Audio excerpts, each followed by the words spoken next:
तो हेलो बच्चों, कैसे हैं आप लोग। आई होप अच्छे होंगे। मैंने क्वेश्चन करा था कि भाई आपको क्या पसंद है, नेक्स्ट चैप्टर हम साइंस में कौन सा स्टार्ट करें। मैथ में भी आपको इस बार लिखना है वैसे साइंस में भी बहुत कम ही बच्चों ने लिखा है आपको अगला नेक्स्ट चैप्टर कौन सा पढ़ना है। ठीक है, फिलहाल बाकी जिन बच्चों ने 2 या 3 जिन बच्चों ने लिखा उन्होंने लाइफ प्रोसेस बोला कि भाई आप लाइफ प्रोसेस स्टार्ट कीजिए। ठीक है, बायोलॉजी का एक अच्छी बात है। ठीक है, बट ज्यादा बच्चों का तो नहीं आया, तो मैं वही कर रहा हूँ जो मेरे मन की है। ठीक है, तो मेरे मन की जोक से पार्ट एक्चुअल में क्या था, मैं मन भी था कि मैं एसिड बेस सॉल्ट पहले खत्म कर लूं, फिर बायोलॉजी के 1-2 चैप्टर, मतलब 2 चैप्टर कॉम्बिनेशन वाले लूं। जैसे यहाँ पे मैंने फिजिक्स के 2 चैप्टर खत्म कर दिए, अभी केमिस्ट्री का ये दूसरा चैप्टर है ना। लास्ट टाइम अभी हम खत्म करके ही आए हैं केमिकल रिएक्शन एंड इक्वेशन। वहां से थोड़ा हमें कॉन्सेप्ट फ्रेश रहेगा हमारे पास, जिससे हमें समझने में एसिड बेस सॉल्ट थोड़ा सा आसान रहेगा। लाइफ प्रोसेस का फंडा ये है कि भाई लाइफ प्रोसेस बहुत ही लेंदी टॉपिक है, और मैं बहुत शॉर्ट में अगर निकलूंगा ना तो आप लोगों को कुछ समझ में खास नहीं आने वाला। बहुत सारा कंटेंट उसमें, बहुत सारा मटेरियल है बोर्ड एग्जाम के पूछने के लायक, इसलिए मैं वो नहीं स्टार्ट करने वाला। पहले मैं इसे कंप्लीट कर लूंगा, नहीं तो केमिकल प्रॉपर्टीज वगैरह वो वाला थोड़ा बहुत आप भूलने लगेंगे। अभी थोड़ा फ्रेश है तो मैं एसिड बेस सॉल्ट में उस फ्रेशनेस को डाल सकता हूं। ठीक है, ओके। तो चलिए हम स्टार्ट करते हैं, फिर आज से हम एसिड बेस सॉल्ट की अपनी जर्नी, ठीक है, और देखते हैं हमें क्या क्या सीखने को मिलता है। देखिए बहुत प्यारा टॉपिक है, क्योंकि ये हमारे डेली लाइफ से रिलेट करता है। हम लोग कहीं ना कहीं एसिड बेस सॉल्ट को कहीं ना कहीं देखते रहते हैं, उसको यूज करते हैं, खाते हैं, पीते हैं, मतलब समथिंग लाइक दैट। ठीक है, तो ये सब हमें एसिड बेस सॉल्ट के बारे में जनरली अगर देखें तो थोड़ा बहुत मालूम है, थोड़ा बहुत। ठीक है, 7th क्लास में भी हमने एसिड बेस सॉल्ट के बारे में पढ़ ही रखा है, बट वो तो कुछ बच्चों को याद होगा, बाकी भूल गए होंगे। कोई बात नहीं, हम इसीलिए 10th में फिर से उसे रिवाइज करा जाता है। ठीक है, कराया भी जाता है। तो चलिए ठीक है, स्टार्ट करते हैं। देखिए कहानी स्टार्ट होगी आपकी, इंट्रो थोड़ा चालू होगा, तो कहानी स्टार्ट होगी आपकी पीरियोडिक टेबल से। जिनको नहीं मालूम वो गूगल कर ले, पीरियोडिक टेबल मोजले वाला। ठीक है, वहां आप देखेंगे तो आपको बहुत सारी बुक्स में अलग अलग तरीके से लिखा गया है कि 118 एलिमेंट है, बहुत सारी बुक्स ने 115 एलिमेंट बताया, बट कोई दिक्कत नहीं, आप 15 18 कोई भी हो, हमें उनसे मतलब नहीं है। हमें अभी एसिड बेस सॉल्ट से मतलब है। पीरियोडिक टेबल वाले चैप्टर में हम उसको देख लेंगे, ठीक है ना, देख लेंगे क्या होगा। तो ये जो हम देखेंगे एसिड बेस सॉल्ट, इसमें हम क्लासिफिकेशन ऑफ कंपाउंड के बारे में देखेंगे। किसका? Classification of compound. क्लासिफिकेशन अगर बोले तो हमें पहले से ही हम सीख चुके हैं 9th क्लास में, is matter around us pure या फिर मैटर इन अवर सराउंडिंग। ये 2 चैप्टर्स 9th में हमें इसी बारे में पढ़ाया गया था, और वहां हम अलग अलग तरीके की क्लासिफिकेशन से गुजर चुके हैं, जिसमें हम एलिमेंट, फिर एलिमेंट से मैटर या मिक्सचर, फिर मिक्सचर के अलग क्लासिफिकेशन हम लोगों ने पढ़े, फिर उसके बाद कंपाउंड बना, कंपाउंड के अलग अलग क्लासिफिकेशन पढ़े, जिसमें कंपाउंड में इस बार कंपाउंड रहेगा तो कंपाउंड में हम पढ़ेंगे आयोनिक कंपाउंड एंड कोवेलेंट। ठीक है, वो उसके बॉन्ड या शेयरिंग के वजह से ये सारे नाम दिए गए हैं। तो याद रखो, हर चीज का क्लासिफिकेशन उसको थोड़ा इजी कर देता है। तो बात स्टार्ट करते हैं। 115 आप मान के चलिए कि एलिमेंट है। ठीक है, 18 भी आपकी बुक्स में दिया है, कुछ भी माने, मैंने पहले बताया, पीरियोडिक टेबल में क्लियर कर दिया जाएगा। तो ये सारे एलिमेंट से जो बनता है, बहुत सारे एलिमेंट मिक्स होके, जैसे हम जब पढ़ेंगे मेटल नॉन मेटल तब पता चलेगा कि जो एलिमेंट है उनको 3 पार्ट में डिवाइड कर दिया गया, metal, non metal and metalloid. ठीक है, मेटेलॉइड, मेटल अपनी अलग प्रॉपर्टी रखता है, नॉन मेटल अपनी अलग कैरेक्टरिस्टिक्स रखता है, प्रॉपर्टी रखता है, और मेटेलॉइड जिनके अंदर ये दोनों चीजें, वो वहां पढ़ेंगे। फिर जब ये एलिमेंट यानी मेटल आपस में मिक्स होते हैं, नॉन मेटल आपस में मिक्स होते हैं, मेटल नॉन मेटल आपस में मिक्स होते हैं, तो वो कंपाउंड बनाते हैं। अब वो कंपाउंड आयनिक भी हो सकता है और कोवेलेंट भी हो सकता है। दोनों के बारे में मैं अलग से भी बताऊंगा, आपको नहीं आता होगा, मैं आयोनिक बॉन्ड को भी एक्सप्लेन करूंगा और कोवेलेंट बॉन्ड को भी एक्सप्लेन करूंगा। जब ये दोनों आपस में मिक्स होते हैं तो कंपाउंड्स बनाते हैं। क्या बनाते हैं? एलिमेंट्स मिक्स होते हैं और क्या बनाते हैं? कंपाउंड बनाते हैं। ठीक है, अब ये जो कंपाउंड है उनकी प्रॉपर्टीज के अकॉर्डिंग, उनकी केमिकल प्रॉपर्टीज के अकॉर्डिंग, इन कंपाउंड की केमिकल प्रॉपर्टीज के अकॉर्डिंग हम इन्हें 3 पार्ट में क्लासिफाइड कर देते हैं। किन्हें? कंपाउंड को। कौन कौन से 3 पार्ट? एसिड्स में, बेसेस में एंड सॉल्ट्स में, ठीक है ना। इन 3 पार्ट में हम इन्हें डिवाइड कर देते हैं इनकी कैरेक्टरिस्टिक्स के अकॉर्डिंग। ओके, बस इस चैप्टर में हम इन्हीं तीनों के बारे में, इन्हीं 3 टाइप के कंपाउंड्स के बारे में पढ़ेंगे, ठीक है। तो अब बात कर लेते हैं हम लोग ionic bond and covalent bond के बारे में। बिल्कुल शॉर्ट में चलूंगा क्योंकि इसके बारे में हम आगे पढ़ेंगे, ठीक है बच्चा। आगे पढ़ेंगे, मेटल नॉन मेटल में पढ़ेंगे, और किसमें पढ़ेंगे हम, कार्बन कंपाउंड वाले चैप्टर में भी पढ़ेंगे, ठीक है। मतलब मिलेगा, चिंता मत करो, ठीक है। तो पहले हम यहाँ पे स्टार्ट करते हैं एसिड बेस सॉल्ट का, थोड़ा बहुत बता देते हैं जिससे आपको इनिशियल नॉलेज रहे कि भाई आयनिक बॉन्ड क्या होता है, कोवेलेंट बॉन्ड क्या होता है। ये पता चला समझ ही नहीं आ रहा है बच्चों, हो क्या रहा है, ठीक है। तो देखो आयनिक बॉन्ड नाम से लग रहा है, आयनिक बॉन्ड, ये जो आयनिक बॉन्ड है यहाँ पे आयंस की शेयरिंग हो रही होती है। भाई शेयर क्यों होगा? देखो शेयर में क्या होता है, ऐसे समझो कि ये जो केमिस्ट्री है ना, ये एक्चुअल में रिलेशन को डिफाइन करता है। हम लोग की जनरल लाइफ में जो रिलेशंस होता है, कैसे? अब जैसे 2 लोगों की शादी हो रही है भाई, हाँ 2 पक्ष की शादी हो रही है, ठीक है। इधर पे लड़का पक्ष है यानी बॉयज है, मतलब जो समझ गए तुम लोग यार, क्या फालतू बताऊं, और गर्ल। तो ये बॉय वाला टीम है और ये गर्ल का टीम है, इनकी शादी हो रही है। तो जब शादी होती है तो बॉन्ड एक होता है ना, 2 फैमिली का बॉन्ड हो रहा होता है। अब इस बॉन्ड में क्या होता है, शेयरिंग नहीं होती भाई। ये इसको कुछ देता है, ये ले लो गहने वहने ले लो, अच्छे सच के आना, और ये इनको गिफ्ट देता है जिसको आप लोग प्यार से दहेज कहते हैं। तो ये जो होता है ना, इसी शेयर को ही हम लोग कुछ नाम देते हैं, लाइक आयोनिक बॉन्ड या फिर कोवेलेंट बॉन्ड। कोवेलेंट बॉन्ड, ये जो आयनिक बॉन्ड होता है वो एक्चुअली में दोनों के अंडरस्टैंडिंग की वजह से हो रहा होता है। बट अगर जब हम बात करते हैं कोवेलेंट बॉन्ड की, तो कोवेलेंट बॉन्ड में ऐसा कुछ नहीं होता है। चलिए हम समझते हैं धीरे धीरे, ध्यान से देखिए। आई थिंक बॉन्ड समझ में आ गया होगा, ठीक है। तो यहाँ पे हम एक मेटल ले लेते हैं, सोडियम मेटल। आपको एटॉमिक नंबर जरूर याद होना चाहिए। क्या याद होना चाहिए? Atomic number. जैसे हाइड्रोजन किस प्लेस पे है, हीलियम किस प्लेस पे है, सोडियम किस प्लेस पे है, वो जरूर याद कर लीजिएगा। अगर नहीं आता है तो आप बता दीजिएगा, मैं उसका ट्रिक बता दूंगा। तो सोडियम 11 पे है, अगर आप इसका इलेक्ट्रॉनिक कॉन्फ़िगरेशन करते हैं तो 281, और ये 1 इलेक्ट्रॉन एक्स्ट्रा है। तो ये क्या करेगा, इसके आउटर मोस्ट सेल में अगर मैं सोडियम का बनाऊं, सोडियम का इस तरीके से फिगर बनाऊं, तो ये हो गया न्यूक्लियस, ये हो गया इसकी के सेल, ये हो गया उसका एल सेल, और ये हो गया एम सेल, है ना। के में कितने इलेक्ट्रॉन्स हैं? 2 इलेक्ट्रॉन्स हैं। अगर मैं एम की बात करूं, ये एम है, तो यहां पे 1 2 3 4 5 6 7 और 8 है। और अगर मैं सोडियम के एल सेल की बात करूं, के एल एम, सॉरी ये एल है ये एम है, ठीक है। तो अगर एम की बात करूं तो यहाँ पे 1 इलेक्ट्रॉन है सिर्फ, है कि नहीं। तो अब ये याद रखो, हर एक एटम ये चाहता है कि उसकी सेल, कोई भी जो आउटर मोस्ट सेल है वो कंप्लीट रहे। जैसे 8 है ना, तो ऑक्टेन, जिसको ऑक्टेव बोलते हैं हम लोग, वो कंप्लीट रहे। बट यहाँ पे तो 1 इलेक्ट्रॉन है, तो ये घूमेगा, भागेगा, भाई कोई तो मिल जाए, कोई तो मिल जाए, कोई तो मिल जाए, जल्दी से शादी करा दो भाई, ठीक है। तो ये क्या करेगा, शेयर करने की कोशिश करेगा, घूमेगा, इधर उधर भटकेगा बहुत तेजी से। इसको मिल गया, कौन मिल गया, क्लोरीन मिल गया। एक ऐसा, मैं क्लोरीन बोल रहा, कोई और भी हो सकता है। तो क्लोरीन मिल गया। अब क्लोरीन की अगर हम बात करें तो क्लोरीन का एटॉमिक नंबर होता है 17, और इसका इलेक्ट्रॉनिक कॉन्फ़िगरेशन करें तो 2 8 और 7। लास्ट में कितने इलेक्ट्रॉन है भाई, 7 इलेक्ट्रॉन है ना लास्ट में। अब 7 इलेक्ट्रॉन ये भी अपना ऑक्टेव कंप्लीट करने की कोशिश करेगा, जैसे कि ये करेगा, ठीक है। अब ऑक्टेव दो तरह से कंप्लीट हो सकता है, अभी इसको भी बताऊंगा। यहां पे पहले इसका एक न्यूक्लियस हो गया क्लोरीन का, फिर ये के सेल, फिर एल सेल, और उसके बाद एम सेल, है ना। ये बोहर ने बताया था ना अपने एटॉमिक मॉडल में, 9th में आप लोगों ने पढ़ा था। अब यहां पे देखिए 2 इलेक्ट्रॉन्स फिल हो सकते हैं। इधर पे अगर हम देखें तो 8 हो सकते हैं, है ना, ओके। और अगर हम बात करें इसकी तो टोटल 7 इलेक्ट्रॉन, ठीक है।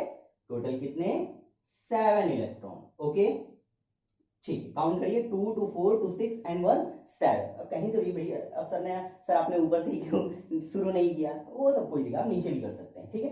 अब बात करें अगर हम इन एन सेल की और फिर सॉरी सोडियम की और क्लोरीन की, तो दोनों में काफी डिफरेंस है। अगर मैं सोडियम की बात करूं तो इसमें आउटर मोस्ट सेल में 1 इलेक्ट्रॉन है और इसके पास 7 इलेक्ट्रॉन है। सोडियम कहेगा भाई मेरे को आउटर मोस्ट सेल कंप्लीट करने के लिए 7 इलेक्ट्रॉन चाहिए।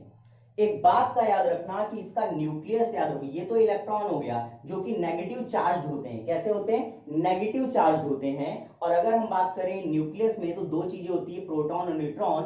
P फॉर प्रोटॉन और P फॉर पॉजिटिव। तो प्रोटॉन कैसे होते हैं? पॉजिटिवली चार्ज होते हैं। और अगर हम N बोले तो N for negative and N for neutron.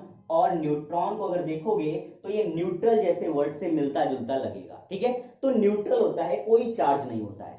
क्योंकि ये पॉजिटिव है तो ये इसको क्या करेगा? अपनी ओर अट्रैक्ट करने की कोशिश करेगा, ठीक है। अट्रैक्ट करेगा, खींचेगा। क्लियर है? तो खींचता है तो ये क्या होता है? बॉन्ड रहता है ना, इसकी तरफ अट्रैक्ट रहता है। तो जब आप इससे एक इलेक्ट्रॉन रिमूव करते हैं तो एनर्जी बहुत खर्च होती है, या फिर जब आप इसमें एक डालते हैं तो भी एनर्जी खर्च होगी। क्यों? क्योंकि प्रोटॉन के पास उतनी ज्यादा एनर्जी नहीं है, वो भाई उसको रिपल करेगा, भाई मेरे को नहीं चाहिए। बट फिर भी आप जबरदस्ती डाल रहे हैं तो प्रोटॉन है ना डिफेंड तो करेगा ही, तो एनर्जी बहुत ज्यादा यूज होती है। ऐसे आप डालेंगे 1 2 3 4 5 6 7। अब सोचो, एक इलेक्ट्रॉन डालेंगे तो उतनी एनर्जी, फिर 2, फिर और ज्यादा एनर्जी, 3 इलेक्ट्रॉन इसमें आप पुट कर रहे हैं और एनर्जी, 4 5 7 इलेक्ट्रॉन डालने में कितनी ज्यादा एनर्जी खर्च होगी? बहुत ज्यादा। इसलिए क्या है ना, 7 इलेक्ट्रॉन से अच्छा है कि एक इलेक्ट्रॉन भाई तू ले जा। तो सोडियम क्या करता है भाई? अपना एक इलेक्ट्रॉन किसी को दान दे देता है, भाई तू ले जा, डोनेट कर देता है। तो जब ये डोनेट कर देता है, डोनेटर जो भी डोनेट करता है उसको बहुत महान माना जाता है। अरे भाई डोनेट करा है उसने, डोनर है, तो उसे महान माना जाता है। इसीलिए हम सोडियम को क्या बोलते हैं? Positive ion. ये मेटल जो होता है इसीलिए तो गुड कंडक्टर होता है ना, फ्री इलेक्ट्रॉन्स की वजह से मैंने बताया था। तो क्योंकि इसने एक इलेक्ट्रॉन दे दिया तो Na+, और क्लोरीन इसका एक इलेक्ट्रॉन अपने पास ले लेता है तो ये क्या होता है? नेगेटिव। अब यही नेगेटिव, क्योंकि शेयरिंग हो गई, एक इलेक्ट्रॉन की इस तरह से शेयरिंग हो गई जंपिंग के थ्रू, तो इस तरह के बॉन्ड को हम लोग बोलते हैं आयोनिक बॉन्ड। क्या बोलते हैं? Ionic bond. जहां पे ये होता है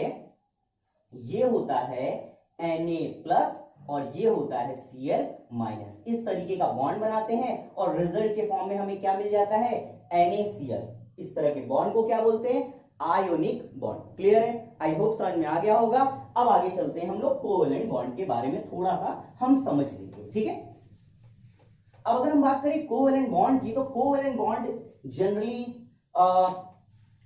हम अगर देखते हैं तो वो मेटल में होता है, मेटल नॉन मेटल में भी होता है, सभी में होता है। जैसे यहां पे अगर हम देखें, ठीक है। बट आयनिक बॉन्ड में इस तरह का नहीं, उसमें मेटल नॉन मेटल इसी में ज्यादातर होता है, ठीक है। तो मेटल की अगर हम बात करें, ठीक है, एक सिंपल सा एग्जांपल पहले लेते हैं, इसको डीपली बाद में समझाता हूं। तो मैंने एक हाइड्रोजन लिया, ठीक है, मतलब हाइड्रोजन आइटम लिया।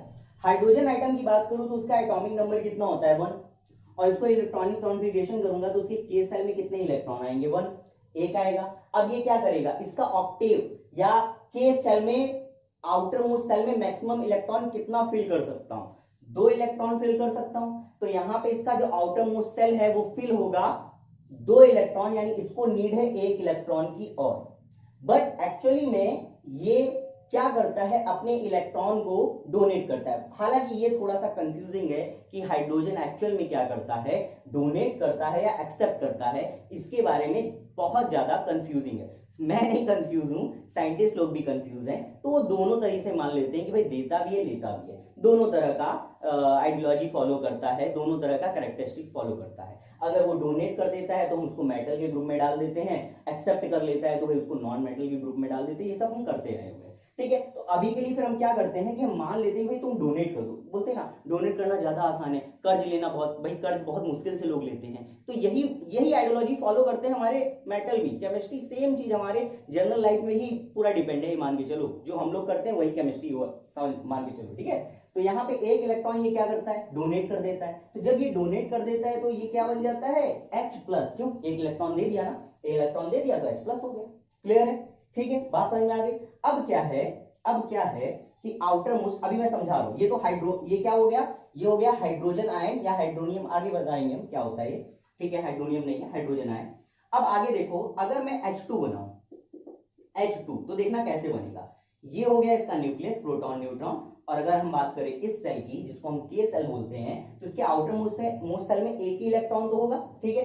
और अगर ये H से रिएक्ट कर रहा है दूसरे वाले, आई मीन बॉन्ड कर रहा है इसका न्यूक्लियस, प्रोटॉन न्यूट्रॉन और एक इलेक्ट्रॉन, और जैसे इसको यहाँ पे एक इलेक्ट्रॉन मिलता है तो ये दोनों आपस में बात करते हैं, भाई तू अपना एक इलेक्ट्रॉन दे दे, वो कहता है तू भी एक इलेक्ट्रॉन दे दे। तो कहते हैं एक काम करते हैं, दोनों लोग लिविंग में रहने लगते हैं, ठीक है ना। ये दोनों क्या कहते हैं, दोनों लिविंग में रहने लगते हैं, दोनों का काम बन जाएगा। तो ये दोनों लिविंग में रहने लगते हैं भाई इस तरीके से, इस तरीके से। ऐसे सिंपल से बना देता हूं, ये हाइड्रोजन है और एक हाइड्रोजन ये दोनों, ठीक है। अब ये अपना एक इलेक्ट्रॉन इधर पे रख दिया इधर। अब दोनों की देखो, दोनों का जो आउटर मोस्ट सेल है, ये आउटर मोस्ट सेल है ना, ये कंप्लीट है। देखो इस आउटर मोस्ट सेल में देखो कितने इलेक्ट्रॉन है, 1 और ये 2। और अगर मैं इसकी आउटर मोस्ट सेल देखूं तो 1 और 2 है कि नहीं, यानी दोनों के आउटर मोस्ट सेल में कंप्लीट इलेक्ट्रॉन्स है, यानी सेल कंप्लीट हो गया, यानी स्टेबल। बात ये आती है कि भाई ये लोग ऐसा क्यों करते हैं, ये लोग स्टेबल होने के लिए ऐसा करते हैं, स्टेबल रहे, है ना। इधर जैसे मैंने शुरू में बताया था, सोडियम अपने आउटर मोस्ट क्लास को कंप्लीट करने के लिए इधर उधर भाग रहा है, इधर उधर छटपटा रहा है, भाई जल्दी से कंप्लीट हो जाए इनको, है ना, इनको कंप्लीट करना होता है जिससे इधर उधर भटके ना। तो इसके लिए स्टेबल होने के लिए ये लोग अपने ऑक्टेव कंप्लीट करने की कोशिश करते हैं। सेम यहां पर भी वही चीज हो रहा है, भटक रहा है भाई, इसको मिल गया, एक साथ रहते हैं, ज्यादा बेटर रहेगा। अभी ये स्टेबल हो गए। तो नॉर्मली तुम देखना हमेशा जो हाइड्रोजन होता है वो फ्री फॉर्म में, मतलब किसी से भी रिएक्ट कर लेता है, बहुत इजीली रिएक्ट कर लेता है। क्यों? क्योंकि मैंने बताया तुमको, छटपटाता रहता है, भाई दे दे भाई दे दे एक तरीके से भीख जैसे मांगता है। तो इस तरह का सिस्टम होता है। इस तरह के बॉन्ड को क्या बोलते हैं, जब अंडरस्टैंडिंग से होती है, जो अंडरस्टैंडिंग से होती है उसे बोलते हैं कोवैलेंट बॉन्ड। क्या बोलते हैं? कोवैलेंट बॉन्ड, जिसको इस तरीके से भी शो करते हैं हम लोग ऐसे करके, सिंगल बॉन्ड, ठीक है। तो आई होप इतना क्लियर हो गया होगा, इसे आप नोट करें, फिर हम आगे बढ़ते हैं, ठीक है। थोड़ा पसीना वगैरह पोंछ लूंगा मैं। सो आई होप इतना आपको समझ में आ गया होगा। तो अब आगे की बात करते हैं हम लोग, ठीक है। शुरू करते हैं एसिड से। तो एसिड की अगर हम बात करें तो जनरली अगर हमसे पूछा जाता है कि भाई टेस्ट बताओ एसिड क्या हो, तो तुम क्या बताते हो? तुम बताते हो 7 से पढ़ के आओ, तुम बताओगे सर जो एसिड होता है उसका स्वाद जो होता है भाई वो सोर होता है, खट्टा होता है। सिंपल सी बात है। अच्छा, तो हमारे सर कहते हैं इधर, अच्छा बच्चा, हाँ ये सल्फ्यूरिक एसिड है, पी के दिखाओ जरा, बताओ क्या है। सल्फ्यूरिक है, मतलब सल्फ्यूरिक एसिड नहीं बोला उन्हें, चलो बताओ ये सल्फ्यूरिक है, जरा पी के देखो कि खट्टा आ रहा है कि मीठा आ रहा है, कड़वा आ रहा है, क्या आ रहा है। अब पता चला तुमने पिया और फिर तुम बोलने लायक ही नहीं बचे, क्योंकि भाई सल्फ्यूरिक एसिड बहुत खतरनाक एसिड होता है। तुम्हारा मुंह यहां तुमने पिया, यहां से निकल रहा है टुक टुक टुक टुक टुक तो सारे एसिड्स को हम पी के टेस्ट करके भी हम ये पता नहीं लगा सकते कि सोर है बिटर है। भाई हार्ड एसिड जब हम पढ़ रहे हैं, स्ट्रॉन्ग एसिड जब हम पी रहे हैं, तो यार कैसे टेस्ट करेंगे? Just think about. So normally अगर हम याद रखो, सारे एसिड को टेस्ट करके नहीं पता लगा जा सकता। लेकिन इनिशियली जो वीक एसिड होते हैं, जो हम लोग घरों में ज्यादातर एसिड यूज करते हैं, वो नॉर्मली वीक एसिड होते हैं। जैसे सिट्रिक एसिड नींबू वगैरह में हो गया, हम टोमेटोज की बात करो तो वो भी खट्टा होता है, उसकी अगर हम बात करें तो वो कैसा, ऑक्सैलिक एसिड हो गया, ठीक है। या सोर की बात कर रहा हूं मैं, SOUR, ठीक है, खट्टे की बात कर रहा हूं, तो नॉर्मली ऐसे ही होता है। और अगर हम बात करें एप्पल्स की बात करें तो उसके अंदर एब्सिसिक एसिड की बात करें, मेलेइक एसिड की बात करें, लैक्टिक एसिड की बात करें, जिसकी वजह से मिल्क कर्ड में कन्वर्ट हो जाता है। तो अगर मैं अलग अलग टाइप की एसिड्स की बात करें तो ये बहुत वीक एसिड होते हैं, जिनको हम बड़े आराम से पता लगा सकते हैं कि ये एसिड है या बेस है, टेस्ट करके, ठीक है, टेस्ट नहीं, टेस्ट करके, ओके। बट स्ट्रॉन्ग एसिड के बारे में क्या कहेंगे? स्ट्रॉन्ग एसिड को हम ऐसा नहीं बता सकते, क्लियर है ना। तो पहले हमें ये पता करना होगा, भाई चलो ठीक है, टेस्ट तो ठीक है, बट और भी बहुत सारे एसिड है ना, उनको कैसे करेंगे? अब चलो सेम चीज हम बेस पर करते हैं, सेम अप्लाई करेंगे हम बेस पे। अब जैसे हम माइल्ड एसिड की बात करते हैं, सॉरी माइल्ड बेस की बात करते हैं, काफी वीक बेस, ठीक है। जैसे milk of magnesia, milk of, अजीब अजीब से नाम बता रहे हैं सर, मिल्क ऑफ मैग्नीशिया, ठीक है, स्पेलिंग मत जाना, आई थिंक सही होगी, ठीक है। और ये है MgOH होल ट्वाइस, ये इसका फॉर्मूला होता है, MgOH होल ट्वाइस यानी मैग्नीशियम हाइड्रोक्साइड। इसको हम यूज करते हैं एज एंटी एसिड जब हमको एसिडिटी हो जाती है ओवर ईटिंग की वजह से, है ना। तो ये बहुत माइल्ड होता है, ये हमारे लिए उतना हार्मफुल नहीं। बट क्या हो अगर हम NaOH पी ले, तब बड़ी प्रॉब्लम हो जाएगी। NaOH नहीं हम ले सकते, तो ये क्योंकि स्ट्रॉन्ग एसिड है, एल्कली है।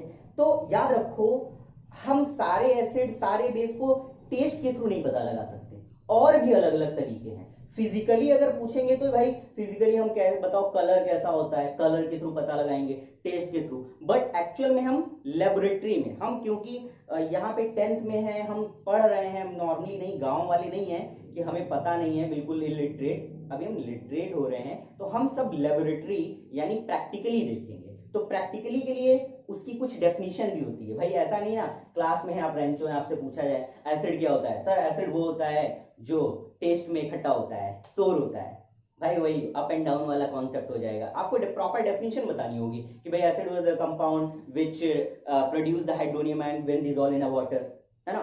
एक्वस सॉल्यूशन जो है वो हाइड्रोनियम आयन प्रोड्यूस करे।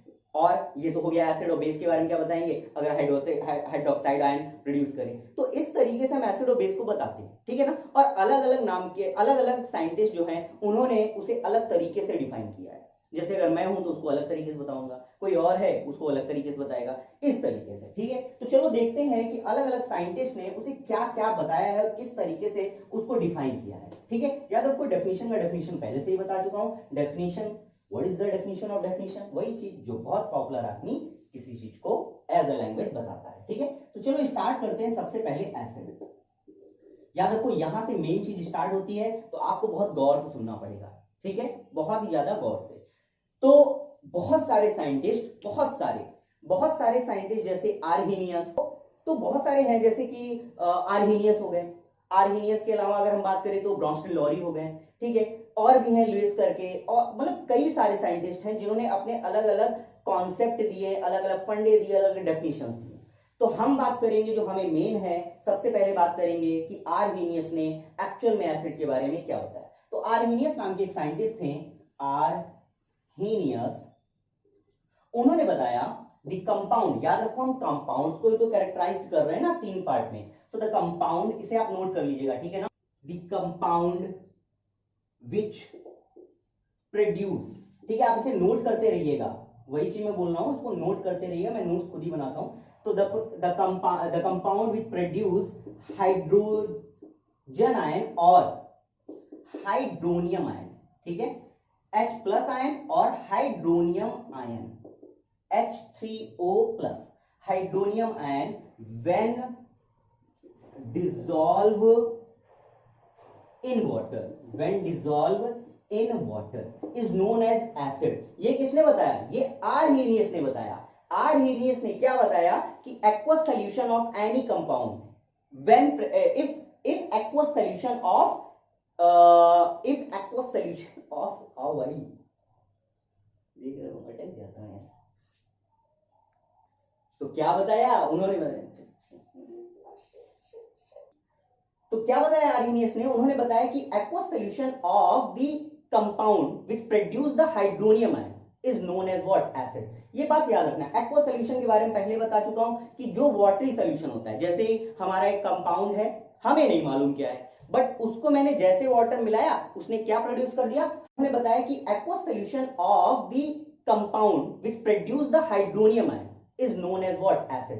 ये बात याद रखना, एक्वस सॉल्यूशन के बारे में पहले बता चुका हूं कि जो वाटरी सॉल्यूशन होता है, जैसे हमारा एक कंपाउंड है, हमें नहीं मालूम क्या है, बट उसको मैंने जैसे वाटर मिलाया उसने क्या प्रोड्यूस कर दिया, हाइड्रोनियम आयन। सर मेरे को पता नहीं हाइड्रोनियम आयन क्या होता है, चलो देखते हैं। मैंने कंपाउंड लिया कोई भी पर्टिकुलर, ठीक है, अब वो कंपाउंड जिसके पास H जरूर कंटेन कर रहा हो, यानी HCl, ये याद रखो, ये आर्हीनियस ने बताया। आर्हीनियस की लिमिटेशन के बारे में बताऊंगा मैं, ठीक है।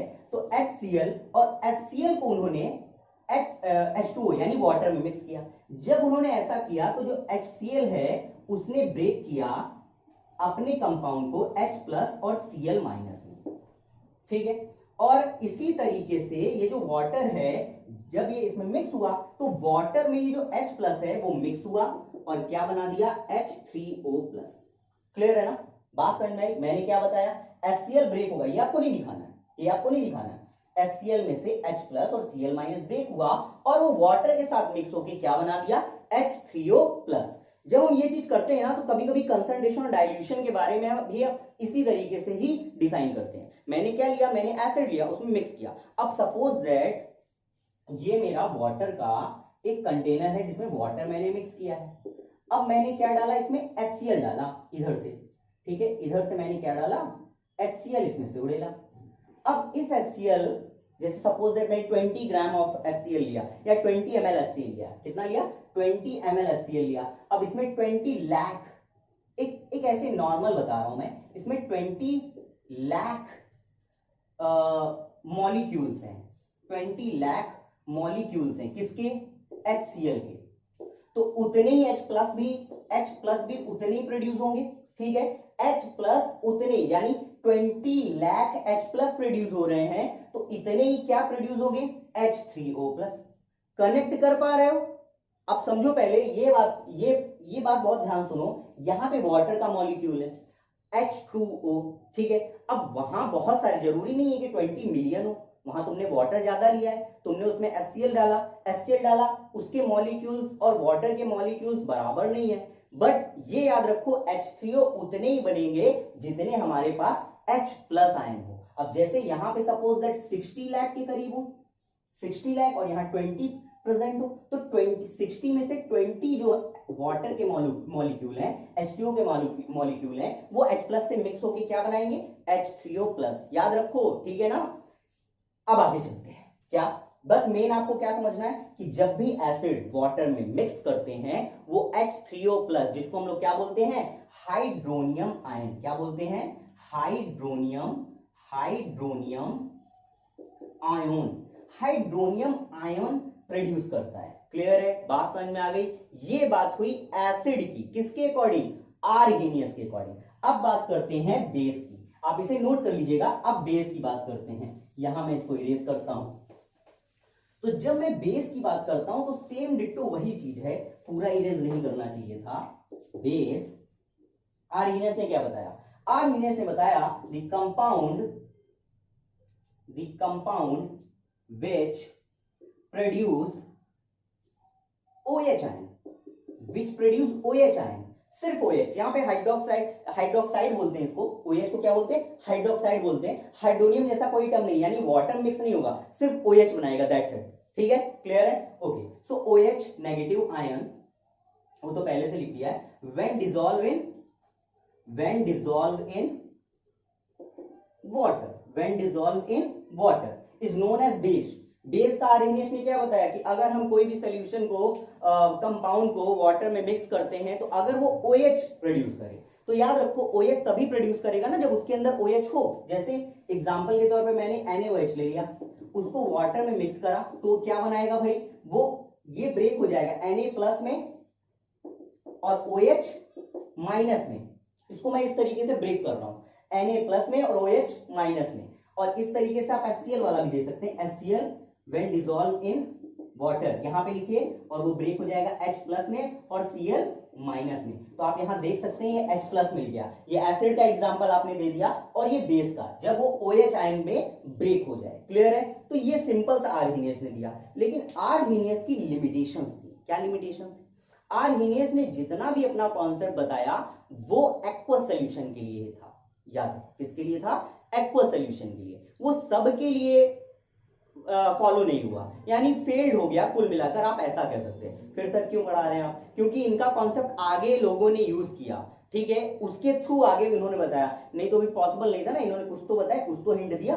तो ये बहुत सारे चीजों में वर्क करता है इनका कॉन्सेप्ट, और हम ये बोर्ड एग्जाम में राइट भी कर सकते हैं, और बहुत सारी बुक्स में यही चीजें दी गई हैं। क्लियर है ना, ये सारी। बट क्या है कि लिमिटेशन के बारे में हमको पता होना चाहिए कि आर्हेनियस ने जो लिमिटेशन दी, उन्होंने बताया कि जो लिक्विड सोल्यूशन यानी एक्वस सोल्यूशन जो होता है कंपाउंड का, वही इस कॉन्सेप्ट को फॉलो करता है, नॉर्मल नहीं। एग्जांपल के तौर पे मैं बात करूं, अगर मैं बात करता हूं NH3 की, अमोनिया NH3 की अगर बात करूं, तो इसमें देखो OH आयन नहीं है, इसमें आपको H दिख रहा है। अब आप क्या बोलेंगे इसे, सिंपली आर्हेनियस के अकॉर्डिंग जो H प्लस शो करता है उसको हम एसिड बोलते हैं, तो इसे आप एसिड बोल देंगे, लेकिन गलत हो जाएगा। ये एसिड नहीं है, ये एक्चुअल में बेस है। ये क्या है, एक्चुअल में बेस है। तो ये चीज आर्हेनियस नहीं बता पाए। तो किसने इस चीज को, ये जो लिमिटेशन है या थोड़ी बहुत प्रॉब्लम आ रही है कुछ कंपाउंड्स को डिफाइन करने में, उसे परफेक्टली बता दिया किसने, आगे आने वाले साइंटिस्ट, जिनका नाम था Bronsted and Lowry. Bronsted Lowry ये दो अलग अलग साइंटिस्ट थे, अलग अलग जगह के। ये दोनों आपस में इन्होंने एक कॉन्सेप्ट दिया एसिड बेस को समझाने के लिए, जिसे हम आगे पढ़ेंगे। इसे आप नोट करिए फटाफट। काफी गर्मी है, जिसको आप बोल सकते हैं हाय गर्मी। तो चलिए, ब्रॉन्स्टन-लॉरी एसिड बेस थ्योरी। अगर मैं बात करूं ब्रॉन्स्टन-लॉरी एसिड बेस थ्योरी, मैंने पहले बता दिया कि ब्रॉन्स्टन अलग, एक दोनों अलग अलग साइंटिस्ट हैं, एक नाम नहीं है, ठीक है। तो इन्होंने अब इस थ्योरी को, जो प्रॉब्लम हुई अमोनिया के साथ, उन्होंने देखा कि अमोनिया को हम डिफाइन नहीं कर सकते, एच होने के बावजूद वो एसिड की तरह नहीं रिएक्ट करता, वो बेस के कैरेक्टरिस्टिक्स फॉलो करता है, तो यानी कुछ तो गड़बड़ है दया। तो उन्होंने एक थ्योरी बताई। क्या बताई ब्रॉन्स्टन-लॉरी ने? उन्होंने बताया, ध्यान से देखिए, मैं थ्योरी लिख रहा हूं, आई मीन उनकी डेफिनेशन लिख रहा हूं, कि द कंपाउंड, ध्यान से देखिएगा, ठीक है, बहुत इजी है definition. The compound which donate it's electron, it's, यहां इलेक्ट्रॉन नहीं है एक्चुअल में, इट्स प्रोटॉन है, ठीक है, इलेक्ट्रॉन नहीं लिखेंगे। The compound which donate its proton to other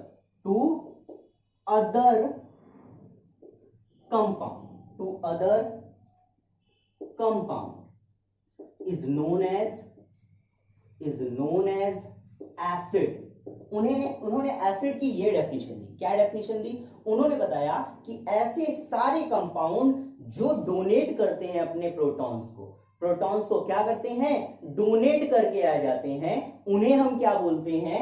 acid, ठीक है। और ऐसे सारे compounds, the compound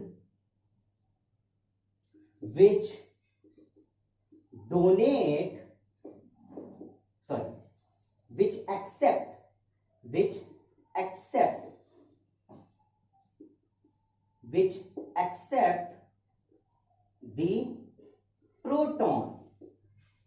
accept the proton from other compound is known as base. Simple सा फंडा था। क्या इन्होंने बताया कि एसिड को हम कैसे पहचानेंगे? कि अगर वो अपने प्रोटॉन्स को क्या कर दे? डोनेट कर दे। और बेस को कैसे पहचानेंगे? कि अगर वो अपने अगर कोई दूसरा कंपाउंड अपने किसी और से प्रोटॉन क्या करे? एक्सेप्ट करे। सब थोड़ा कम समझ में आ रहा है? ठीक है, मैं बताता हूं, एग्जांपल देता हूं। पहले आप इतना माइंड में रख लीजिए, डिफरेंशिएट कर लीजिए। आर्हीनियस ने क्या बताया? आर्हीनियस ने बताया एक्वस सॉल्यूशन के बारे में, कि the aqueous solution of the compound if produce the hydronium ion acid, aqueous solution of the compound if produce the hydroxide ion, OH ion is known as base। अगर H plus ion या H3O plus produce करेगा acid, कौन सा? Aqueous solution. और अगर वो OH ion produce करता है एक्वस सॉल्यूशन में, तो बेस। क्लियर है? याद रखिएगा, लैंग्वेज नहीं लिखेंगे मार्क्स नहीं मिलेगा। आगे अब आते हैं ब्रॉन्स्टन-लॉरी। तो ब्रॉन्स्टन-लॉरी ने बताया प्रोटॉन्स के बारे में। प्रोटॉन जो कि न्यूक्लियस में होता है, ठीक है। आप ये मान के चलिए इलेक्ट्रॉन्स के नंबर और प्रोटॉन्स के नंबर बिल्कुल सेम होते हैं, बट मैं यहाँ पे इलेक्ट्रॉन डोनेशन की बात नहीं करूंगा, मैं यहाँ प्रोटॉन डोनेशन की बात करूंगा, पॉजिटिव की बात करूंगा। तो यहाँ पे क्या सिस्टम है कि जब भी कोई कंपाउंड डोनेट करता है अपने प्रोटॉन्स को, तो हम उसे एसिड कहते हैं, और जब वो प्रोटॉन को एक्सेप्ट करता है तो बेस कहते हैं। एग्जाम्पल के तौर पे पहले मैं अमोनिया वाला कॉन्सेप्ट क्लियर करता हूं, क्योंकि अमोनिया का समझ में नहीं आ रहा था ना हमें। तो चलो अमोनिया का समझते हैं। इसका फिगर ध्यान से देखिएगा, थोड़ा टाइम लगेगा, ओके, ध्यान समझिएगा। हमें मालूम है, थोड़ा नॉर्मली देखिए, कि नाइट्रोजन का एटॉमिक नंबर 7 होता है, उसका इलेक्ट्रॉनिक कॉन्फ़िगरेशन करें तो 2,5, और आउटर मोस्ट सेल में कितने इलेक्ट्रॉन है? 5। और मैं सिर्फ आउटर मोस्ट सेल को ही डिफाइन करता हूं, ठीक है। जब बैलेंस जब बॉन्ड बनाते हैं, ठीक है, तो N, और अमोनिया का फॉर्मूला होता है NH3। क्या होता है? NH3। तो NH3 का देखो यहाँ पे स्ट्रक्चर, इलेक्ट्रॉन स्ट्रक्चर है, इलेक्ट्रॉन डॉट स्ट्रक्चर। तो यहाँ पे याद रखो, आउटर मोस्ट में कितने इलेक्ट्रॉन है? 5। तो 5, 1 2, कुछ इस तरीके से बनाते हैं, 1 2 3, ठीक है, और 4 5। क्लियर? अब हाइड्रोजन, 3 हाइड्रोजन बनाता हूं। 1, आउटर मोस्ट सेल में कितने इलेक्ट्रॉन? 1 होते हैं, एक ही होता है ना, तो 1। ऐसे यहां पे भी आउटर मोस्ट सेल में कितने इलेक्ट्रॉन? 1। आउटर मोस्ट सेल में कितने इलेक्ट्रॉन? 1। 3 हाइड्रोजन से 1 2 3, 3 हाइड्रोजन हो गए। अब ये क्या करेंगे, अपने आउटर मोस्ट सेल को कंप्लीट करेंगे। याद है मैंने जो हाइड्रोजन को बनाया था तो इस तरीके से बनाया था H2, ये देखो। तो यहाँ पे अब ये आउटर मोस्ट सेल में देख लो कितने इलेक्ट्रॉन है, कवर करके बनाया जा रहा 1 2, हाइड्रोजन कंप्लीट। हाइड्रोजन के आउटर मोस्ट सेल में कितने इलेक्ट्रॉन हो गए 1 2 कंप्लीट। इस हाइड्रोजन के भी आउटर मोस्ट सेल में कितने इलेक्ट्रॉन हो गए 1 2। अब आपको कंफ्यूजन एक क्रिएट हो रहा होगा, सर ये क्या आउटर मोस्ट सेल है, ये जैसे आप यहाँ पे तो आपने ऐसे बनाया है, यहाँ तो आपने इसके अंदर ले लिया इंटर मतलब एक सर्कल बना दिया। देखो एक्चुअल में क्या है, ये जब हम इस तरीके का बॉन्डिंग करते हैं तो ये शो करना थोड़ा सा टफ हो जाता है। तो हम करते क्या है, इस तरीके का एक सर्कल बना देते हैं, एक घेरा बना देते हैं उसके चारों तरफ, ये शो करने के लिए कि उसके आउटर मोस्ट सेल में देखिए इतने इलेक्ट्रॉन है। बात समझ में आ गया, ये एरिया एक तरह का क्रिएट कर देते हैं ये बताने के लिए कि देखिए उसके आउटर मोस्ट सेल में कितने इलेक्ट्रॉन है। तो इसमें देखिए आउटर मोस्ट सेल में कितने 2, इसमें कितने हैं, यहाँ पे भी 2 है, यहाँ पे भी 2, यानी आउटर मोस्ट सेल हमारी कंप्लीट हो चुकी है। लेकिन नाइट्रोजन की भी तो बात करेंगे, वो भी तो कंप्लीट करेगा बॉन्डिंग में। तो देखिए 1 2 3 4 5 ये तो उसके पर्सनल थे, एक ले लिया इस हाइड्रोजन से, एक ये ले लिया और एक ये, यानी कॉपरेट कर रहे हैं ना एक दूसरे का, म्यूचुअल अंडरस्टैंडिंग है, कॉपरेट कर रहे हैं। 1 2 3 4 5 6 7 8 हो गए 8, हो गए ना 8 हो गए। ठीक है, अब इसी को थोड़ा सा इजी वे पे इस तरीके से डिनोट किया जा सकता है। कैसे, इसी को ऐसे, कैसे, एंड ये दोनों आपस में हो गए तो क्रॉस डॉट, ये दोनों भी आपस में हो गए तो क्रॉस डॉट, ये दोनों भी आपस में शेयर कर चुके तो cross dot, hydrogen hydrogen hydrogen, यहां पे 2 बच रहे हैं क्रॉस क्रॉस। अब इसके बाद इसकी रिएक्शन हम वाटर से कराएंगे। ये क्या है, ये हमारे पास एक कंपाउंड है। अब ये कंपाउंड क्या है, एसिड है बेस है, मुझे कुछ नहीं पता, हमको कुछ नहीं मालूम है ना। तो अब हम क्या करेंगे, हम यहां से वाटर से रिएक्ट कराएंगे। वाटर क्या, H2O, और H2O देखते हैं ऑक्सीजन और हाइड्रोजन आजू बाजू। तो एक मैंने हाइड्रोजन इधर ले लिया और एक हाइड्रोजन इधर नीचे ले लिया। आप चाहें तो एक काम करें, इधर ले लीजिए, ज्यादा बेटर रहेगा, जिससे रिएक्शन बहुत बढ़िया हो। तो इधर ले लिया। हाइड्रोजन में के पास कितने होते हैं, एक ही एक होता है ना, इसको भी करते हैं। तो मैंने यहाँ पे इसको शेयर करने के लिए एक दे दिया, ये शेयर हो गया, इसको भी शेयर करा दिया। इस तरीके से मैं ये फिगर नहीं बना रहा हूँ, ठीक है, थोड़ा गंदा हो जाता है। 1 2, अच्छा ऑक्सीजन के आउटर मोस्ट सेल में देख लो कितने इलेक्ट्रॉन होते हैं 8, तो 2 6, ये इसका क्या एटॉमिक नंबर है ना ऑक्सीजन का, तो 2 6, आउटर मोस्ट सेल में कितने इलेक्ट्रॉन है 6। मैंने उसको रिप्रेजेंट किससे किया, ऑक्सीजन को क्रॉस से। तो 1 2 3 4 और 5 6, समझ में आया, देखो 1 2 3 4 5 6, 6 क्रॉसेस हो गए, 6 क्रॉसेस आउटर मोस्ट सेल को इसे कम शो करूंगा। और हाइड्रोजन में 1 और 1 ही होते हैं, क्लियर है। अच्छा अब होता क्या है कि जब हम इसको वाटर के साथ यानी अमोनिया को जब वाटर में मिक्स करते हैं तो ये क्या बना लेता है, अमोनियम आयन बना लेता है। क्या बना लेता है, अमोनियम आयन। ये ज्यादा बैलेंस रहता है, अमोनियम आयन ज्यादा बैलेंस होता है। याद रखो हर एक कंपाउंड सोचता है कि मैं स्टेबल होने की कोशिश करूं, ठीक है, स्टेबल होने की कोशिश करूं, ये चाहता है। तो यहां से OH ना मिक्स होकर क्या मिक्स हो जाता है, क्या बनता है, अमोनियम आयन बनता है, क्लियर है, जिससे आगे जाके वो कुछ ना कुछ कंपाउंड बना सके। तो यहां से एक H जंप करता है, प्रोटॉन जिसको मैं बोला हूं इसमें, वो यहां आ जाता है, इधर पे बैलेंस काफी खाली जगह इसको दिख रही है, यहां पे सीधे सेट हो जाता है। जब सेट हो जाता है तो कुछ इस तरीके का फिगर क्रिएट होता है। कैसा, H चारों तरफ हो गया, N बीचों बीच हो गया, या थोड़ा सा इसको छोटा कर देता हूं, ठीक है, उधर आपको दिखेगा नहीं तो यहां पे N बीचों बीच, यहां H, इधर पे भी H, इधर पे भी H और इधर पे भी H, क्लियर है। अब देखो 2 cross 2 cross, cross dot, cross dot, cross dot, clear है।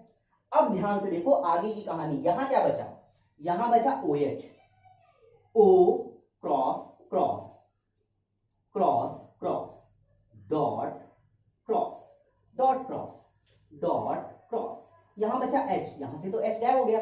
सर यहां पे जो हाइड्रोजन का एक इलेक्ट्रॉन है वो अपना इलेक्ट्रॉन लेकर नहीं जाएगा क्या, नहीं, ऐसा नहीं होता। क्यों सर, चलो ऐसे समझो, प्रैक्टिकली थोड़ा समझेंगे ना, क्योंकि हमारी डेली लाइफ से जुड़ा हुआ है। आप ऐसे समझिए कि इन लोगों की शादी हुई थी, इसकी 2 बीवियां हैं एक्चुअली में, ठीक है। तो शादी हुई थी इसकी भाई ऑक्सीजन की। अब ऑक्सीजन बड़ा स्मार्ट आदमी था, उसने 2 शादियां कर ली, हाइड्रोजन हाइड्रोजन, ये इसकी बीवियां हैं। अभी क्या है, जब शादी करी तो ये बीवी उसके क्या हो गई, नाराज हो गई। कौन, हाइड्रोजन की वाली।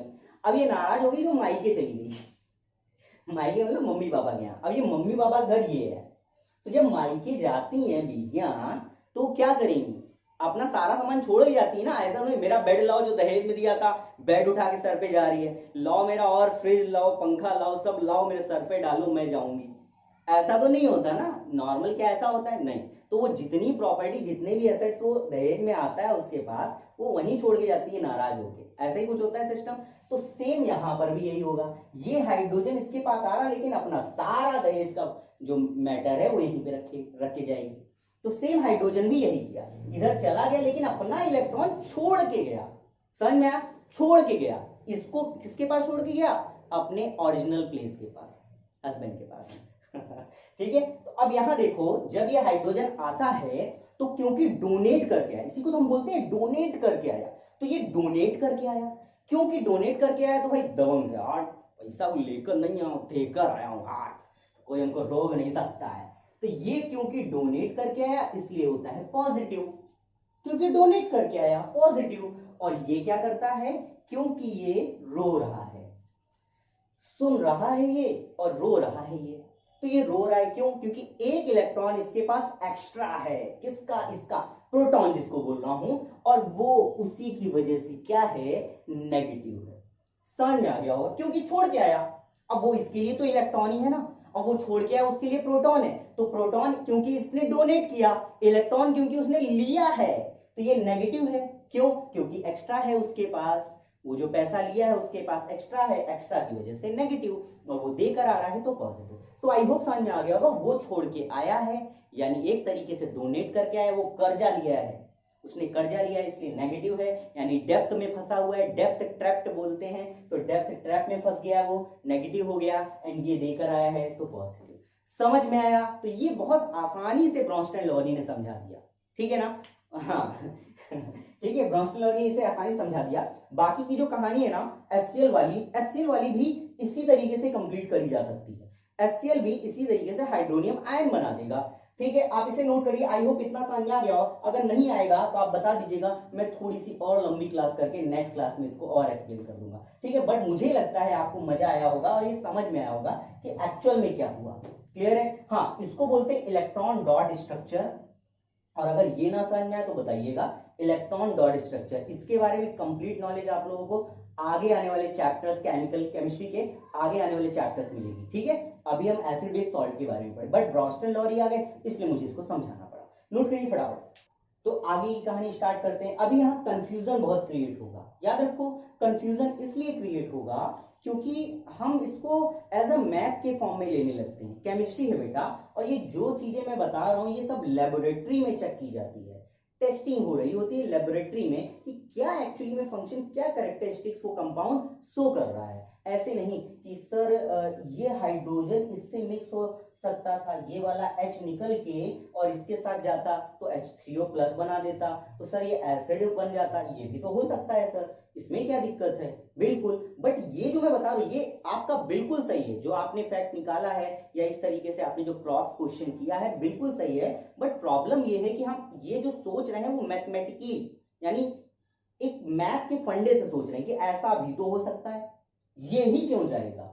बट ये चीज आप समझिए कि ये जो हो रहा है ना, ये लैब में प्रैक्टिस करी जा रही है ना, लैब में हो रहा है। तो लैब जो बता रहा है हर बार उसने कई बार चेक किया, कई बार यही हुआ कि अमोनिया इसके पास जा रहा है, यानी अपने प्रोटॉन्स को, ये सॉरी इसका H इसके पास जा रहा, प्रोटॉन को छोड़ के डोनेट करके जा रहा।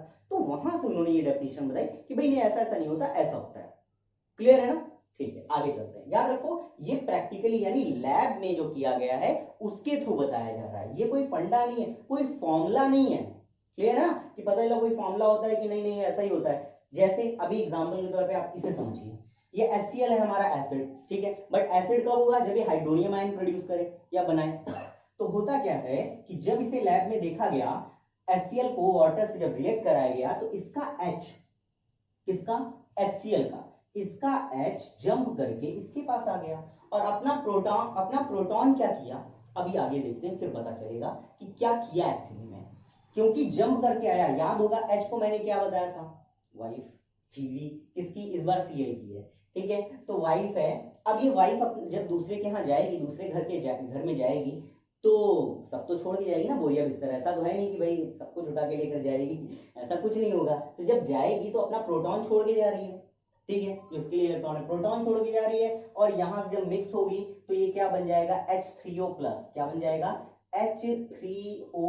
कैसे, चलिए देखिए, ये जब H इधर आया तो यहाँ H डॉट डॉट, इसको मैं कॉपी कर रहा हूं, O dot dot dot dot, ठीक है, ये डॉट नहीं है, हाँ ठीक है डॉट। इस बार मैंने हाइड्रोजन को क्रॉस से डिनोट किया है, ठीक है, क्रॉस से करें, नहीं तो आप एक काम करिए, उल्टा कर दीजिए, इसको क्रॉस करिए, इसको भी क्रॉस कर दीजिए, इसको भी क्रॉस कर दीजिए। रीजन ये है क्योंकि मैंने हाइड्रोजन को यहाँ पे डॉट किया है ना, इस वजह से।